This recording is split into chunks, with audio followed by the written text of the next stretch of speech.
Samantala, NTF-ELCAC dapat palakasin upang mas maraming rebelde ang mahikayat na sumuko ayon kay Senator Bongo. Idetalye mo RH28 Raymond Dadpaas. Raymond.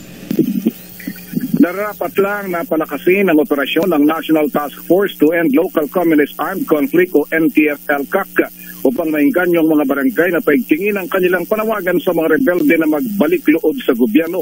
Ito ang paniniwala ni Senator Christopher Bongo sa tingin na dapat ang barangay ang kanilang pagsisikap na kumbinsihin itong mga rebelde na mas masarap ang buhay sa mga bayan sa halip na sila ay nagtatago sa bundok. Ayon kay Go, malaking bahagi ng ikatatagumpay ng kampanya laban sa mga rebelde ang programa ng NTF-ELCAC, lalong-lalo na kung makatulong para sa development ng mga barangay.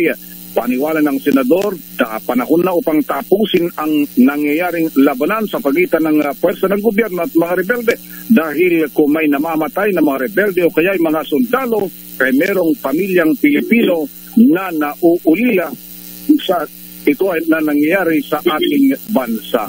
Para sa kauna-unahan sa Pilipinas, PVRH, ito si Raymond Dadpaas, tuloy-tuloy sa pagbabalik at tuloy-tuloy sa serbisyo, sama-sama tayo Pilipinas.